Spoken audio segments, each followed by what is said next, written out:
आइए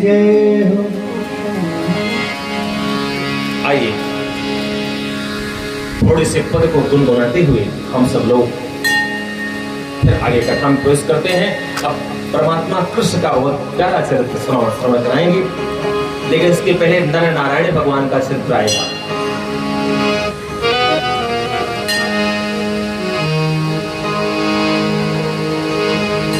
जीवन खत्म हुआ तो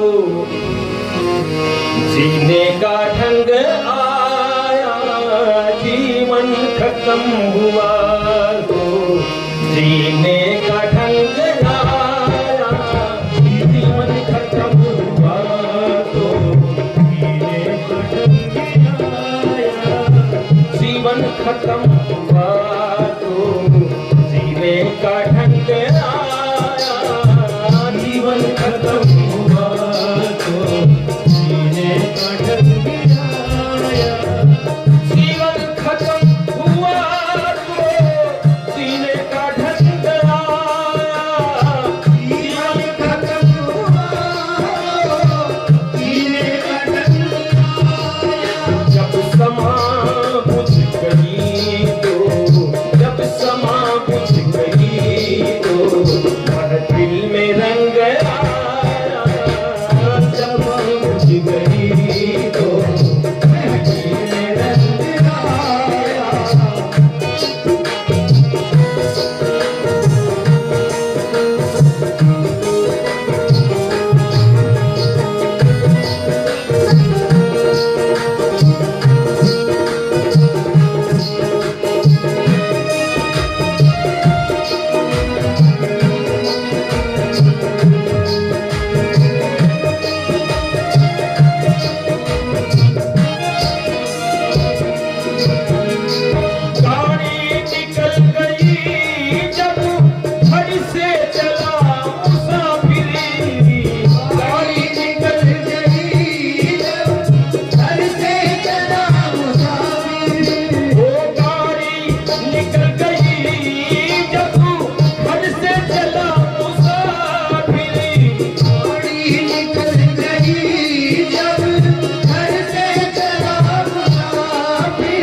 खोज लेकर करने को जंग आया, यमराज खोज लेकर करने को जंग आया, जीवन खत्म हुआ तो जीने का ढंग आया, जीवन खत्म हुआ तो जीने का ढंग आया, जीवन खत्म हुआ तो जीने का ढंग आया, जीवन खत्म हुआ तो जीने